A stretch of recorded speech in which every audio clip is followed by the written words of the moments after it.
All right, so today we're going to be taking a deep dive into the world of semiconductors.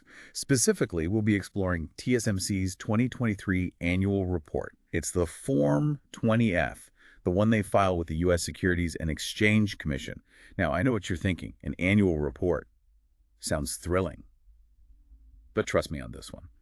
This report is basically a backstage pass to how the leading chipmaker in the world operates. It really is, yeah. This is the company that powers essentially all of our digital lives, everything from our smartphones and laptops to our cars and even our refrigerators. This annual report, it's a gold mine of information. You can find everything from financials to strategic direction, the challenges they face, and their plans for the future. Exactly. And that's our goal today. We're going to unearth the most intriguing bits from this report. We'll look at how they're navigating geopolitical tensions, their massive expansion plans, and even what they're doing to become more sustainable. But first, let's talk about their core business segments and the really fascinating shifts that are happening within them. Absolutely. I think one of the most striking things that came out of this report was the rise of high-performance computing, or HPC as it's known, as TSMC's biggest revenue driver. Just think about how much AI is exploding everywhere, and the fascinating thing is TSMC is powering all of that. They basically have a monopoly on the chips that these AI systems need. It's a sign that while the smartphone era is still huge, it's kind of giving way to a new age, the age of data centers, cloud computing, and those super fast 5G and 6G networks. Yeah, it really shows that TSMC isn't just keeping up with the changes in tech. They're actually the ones shaping it. Their revenue comes from three main platforms, HPC at 43%, smartphones at 39%, and Internet of Things, IoT, at 18%. And, when you consider that HPC was only at 37% back in 2021, that's a pretty dramatic shift in just 2 years. Oh, absolutely. And I think what's important here isn't just the numbers themselves, it's understanding the underlying trends and figuring out what they mean for TSMC's future. Their HPC segment is getting a huge boost from data centers, which are in high demand because of everything, from AI and machine learning to big data analytics and cloud services.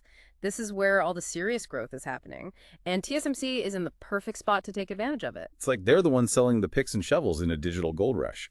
And that rush isn't showing any signs of slowing down. Plus, they're not just churning out any old chips. They have specialty technologies, catering to specific needs, like their 3D fabric technology.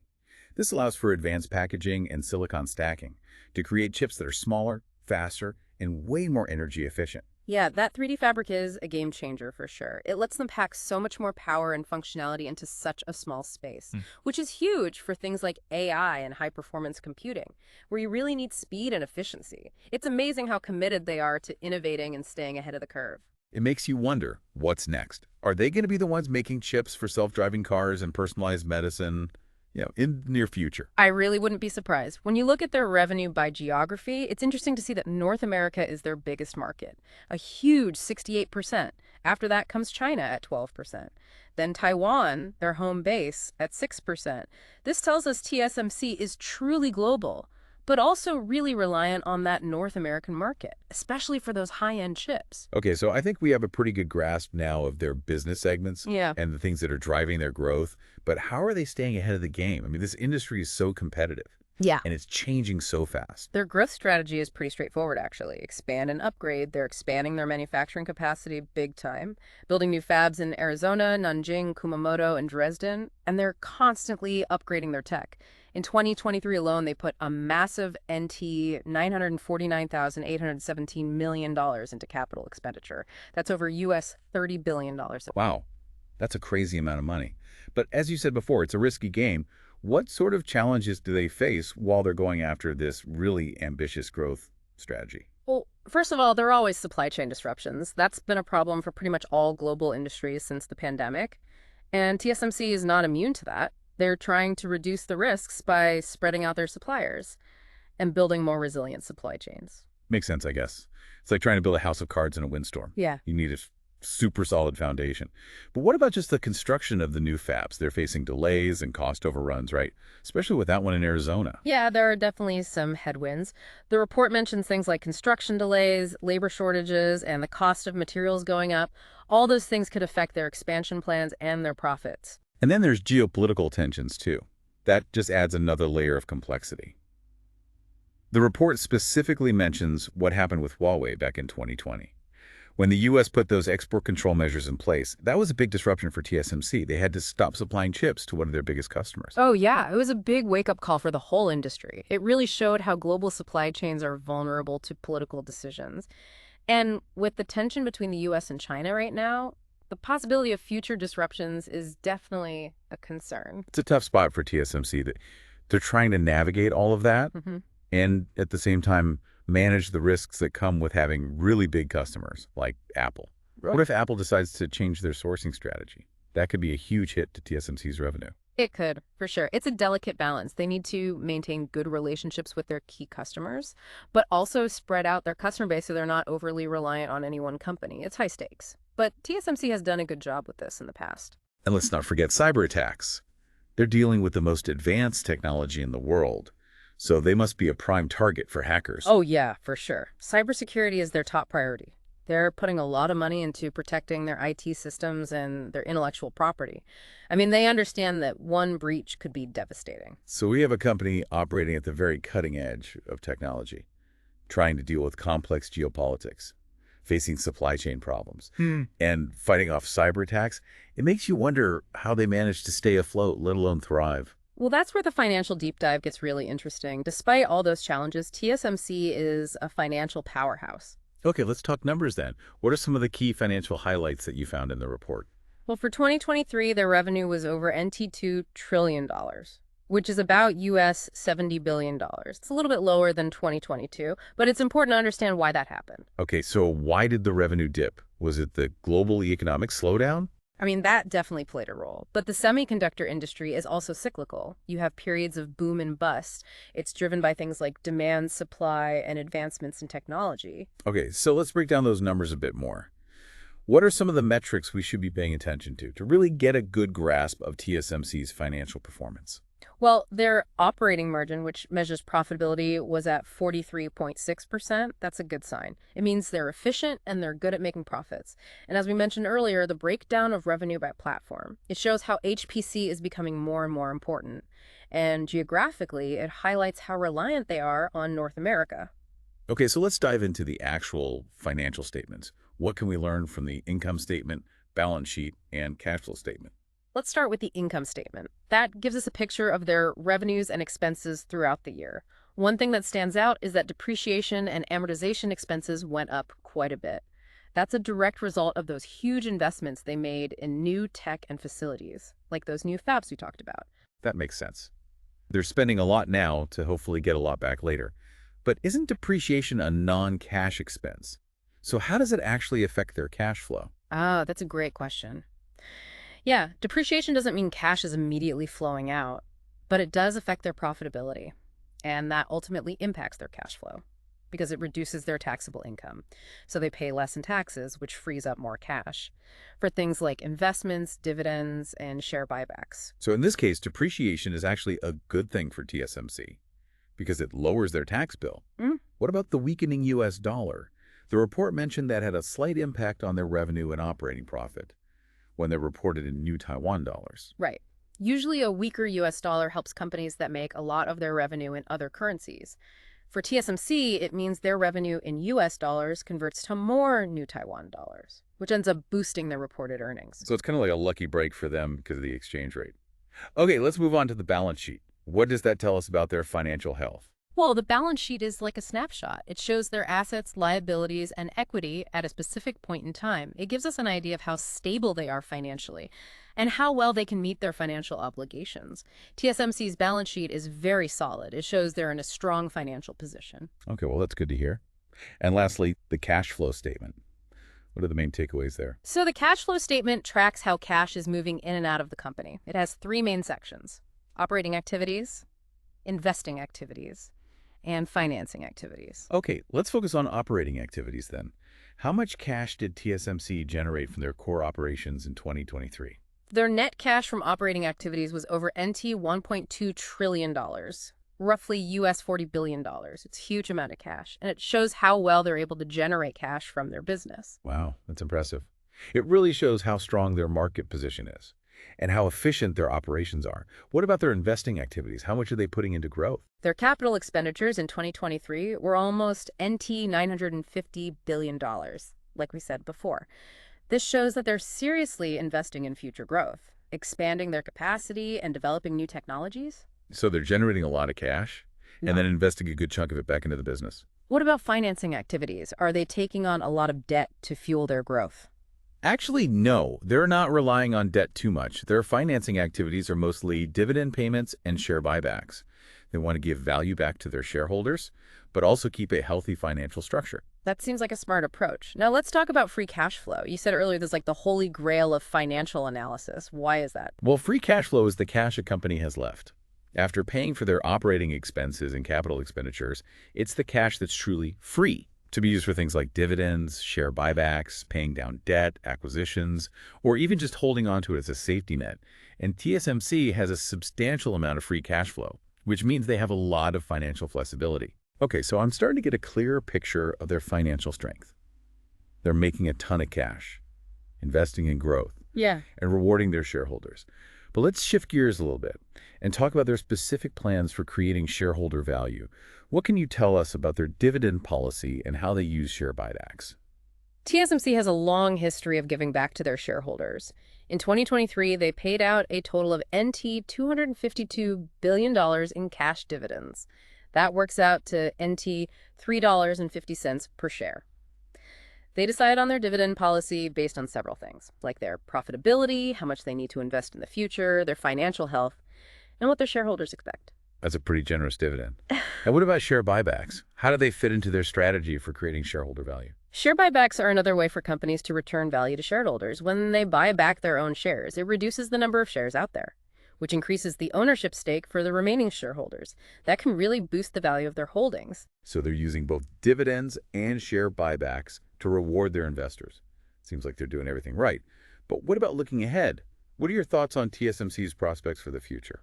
There's no doubt that TSMC is a leader in the semiconductor industry. They have a great track record of innovation, a really strong financial foundation, and they deeply understand the market. But the semiconductor industry is tough. There are constantly new technologies coming out, the competition is intense, and there's all this geopolitical uncertainty. So let's break down those challenges and opportunities. Where do you see TSMC going in the next few years? What will their success depend on? Well, I think a big part of it is going to be maintaining that technological edge. The semiconductor industry is all about miniaturization, cramming more and more transistors onto these tiny chips. And right now, TSMC is leading the pack with their really advanced manufacturing processes. Right. They're already talking about going even smaller than the 3-nanometer node. It's crazy how they keep pushing the limits of what's even physically possible. But I imagine as they shrink these transistors, they're going to run into more technical challenges, Yeah. and the costs must be going way up. Absolutely. Moving to these smaller nodes is super expensive. It takes massive investments in research and development and all new manufacturing equipment. It's a high-stakes game where the winners take all, and TSMC is betting big that they can stay out in front. So they need to keep innovating and keep outspending the competition. But speaking of competition, you said they're facing some pretty fierce rivals, both in their own country and internationally. Who are the big players that TSMC needs to watch out for? Well, in the foundry world, Samsung is their biggest competitor. They're always right there on their heels. And then you have Intel, who's trying to get back to their former glory by investing a lot of money in their own manufacturing capabilities. And there are smaller companies too, like Global Foundries and UMC. They each have their own advantages and strategies. Sounds like a real battle royale. And it's not just about making the tiniest transistors. It's about securing those raw materials, the talent, and the customers. Speaking of raw materials, the report mentioned that TSMC uses a huge variety of them, everything from silicon wafers to chemicals, gases, and even precious metals. Are they having any problems getting those materials reliably, especially with all the supply chain disruptions that are happening? Yeah, sourcing those raw materials is super important for their business. The report really stresses how critical it is to manage those supply chains well. They're working very closely with their suppliers to make sure they have a steady flow of materials. But disruptions are always a possibility, like we've seen recently with the pandemic and the war in Ukraine. It makes you realize just how interconnected everything is and how fragile those global supply chains can be. One disruption in one part of the world can have a ripple effect across the whole industry. But it's not just about getting the materials, it's also about managing the environmental impact of their operations. TSMC uses a lot of water and energy, and they produce a lot of waste. Are they taking steps to reduce their environmental footprint? and operate in a more sustainable way. Sustainability is becoming a bigger and bigger deal for companies, and TSMC is no exception. They've actually made significant progress in reducing their impact on the environment. They're investing in renewable energy, implementing water conservation measures, and working on reducing their waste output. The report goes into detail about their sustainability goals and the progress they've made so far. It shows they're committed to operating responsibly. It's good to hear that they're serious about this. They have a responsibility to their shareholders, but also to the planet and to future generations. Okay, we've talked about a lot. Their technology, the competition, their supply chains, and their sustainability efforts. But let's go back to their financials for a minute. We covered revenue, operating margin, and cash flow. But what about some of the other key metrics? The ones that investors look at to evaluate a company's performance. Yeah, one of the most important ones is return on equity, or ROE. That measures how well a company is using its shareholders' money to generate profit. And TSMC has a very impressive ROE, which shows how profitable they are and how efficiently they're using their capital. That's definitely a good sign for investors. What about their debt levels? Are they borrowing a lot of money to finance their growth? No, they've been really careful with debt. Their debt-to-equity ratio is pretty low, which means they're not over-leveraged, and their financial structure is solid. So they're profitable, using their capital well, and keeping their debt under control. Seems like they're in a really good place financially. But what about their valuation? How does TSMC's stock price compare to its earnings and its overall financial performance? Historically, TSMC's stock has traded at a premium compared to other semiconductor companies. That's because they have a strong position in the market, good growth prospects, and they're consistently profitable. So investors are willing to pay a little extra for TSMC shares because they believe in the company's long-term potential. But like with any investment, there are risks to think about. What are some of the main risks that investors should keep in mind when it comes to TSMC? One of the big ones is that the semiconductor industry is cyclical. We talked about that before. There are booms and busts, driven by things like demand, supply, and technological advancements if the global economy slows down, or if demand for electronics drops. That could have a negative impact on TSMC's revenue and profit. That makes sense. Yeah. They can't control everything that happens in the global economy. Sure. What about geopolitical risks? We mentioned those U.S. export controls on Huawei, and there's always the chance that something similar could happen again, especially with all the tension between the U.S. and China. Yeah, geopolitical risks are definitely a big concern for TSMC. They have operations all over the world, and they're reliant on key markets like China and the U.S. If things escalate between those two superpowers, it could disrupt their supply chains, or even lead to government intervention in their business. It's a reminder that even the biggest and most successful companies are operating in a world that's complex and unpredictable. What about technological risks? The semiconductor industry is constantly evolving, and TSMC needs to stay ahead of the game to keep their competitive advantage. What happens if they fall behind in developing the next generation of chips? That's a valid point. If they fall behind in the technology race, they could lose market share, and it might become harder to compete with rivals like Samsung and Intel. They have to keep investing heavily in research and development, attract top talent, and form strategic partnerships to make sure they're always at the forefront of innovation. It's like they're running a marathon. Yeah. But the finish line keeps moving further away. But they've adapted and been resilient in the past. They've navigated downturns, geopolitical problems, and technological hurdles. Exactly. And that's what makes investors confident that they can keep succeeding in the future. They have a strong leadership team, a clear strategy, and a proven track record. So even with all the challenges, you're optimistic about TSMC's long-term prospects. I am. They're a well-managed company. They dominate a growing industry. But investors need to understand the risks and that there could be some volatility. The semiconductor industry is not for the faint of heart. Okay, so we've really dug into TSMC's business, their financials, their challenges, and their opportunities. We've talked about their growth strategy, the competition, their sustainability efforts, and how committed they are to creating shareholder value. But as we start to wrap up this deep dive, I have one big question. What does all of this mean for the average person? How does TSMC's success or failure affect our everyday lives? That's a great question. I mean, most people don't think about TSMC like they think about Apple or Google, but their chips are literally everywhere. They power the devices we use every single day, our smartphones, our laptops, our cars, our appliances.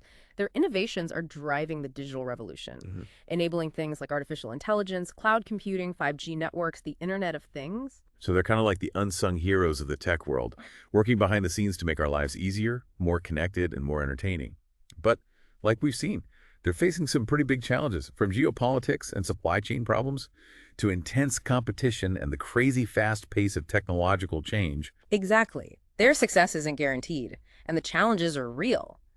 But their story shows us the incredible power of human ingenuity, the importance of innovation, and how interconnected the global economy really is. It's been really eye-opening to look at how this semiconductor giant works.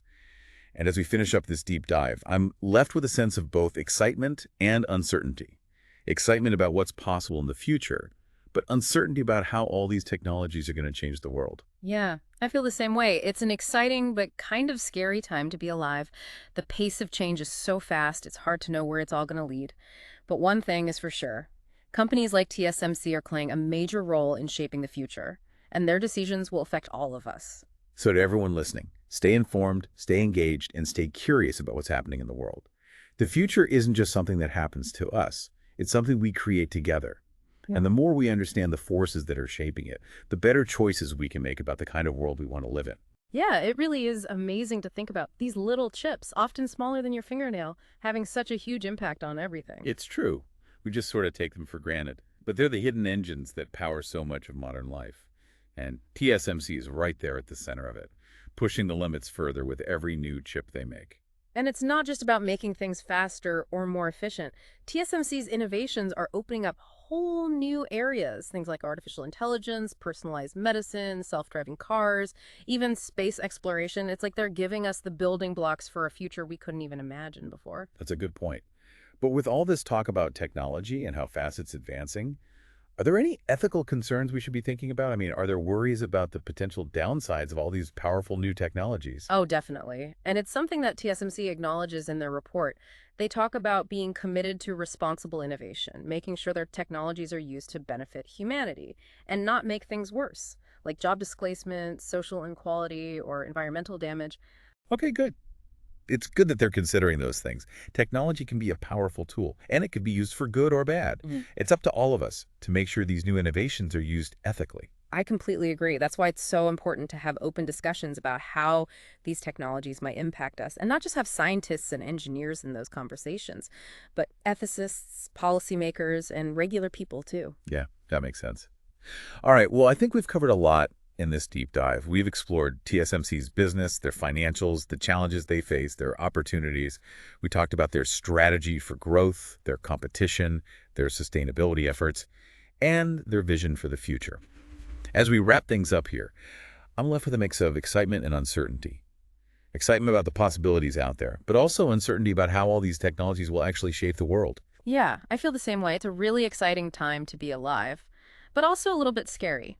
Technology is changing so quickly, it's hard to predict what will happen. But I think we can say for sure that companies like TSMC are at the center of it all, and the choices they make will have huge consequences for everyone. So for everyone listening, stay informed, stay engaged, and stay curious about the world around you. The future isn't something that just happens to us. We build it together.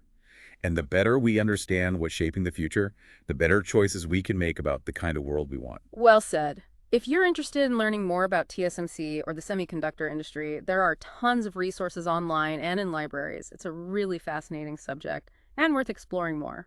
Thanks for joining us on this deep dive into TSMC's 2023 annual report. It's been a really interesting journey, and we hope you found it informative and thought-provoking. Absolutely.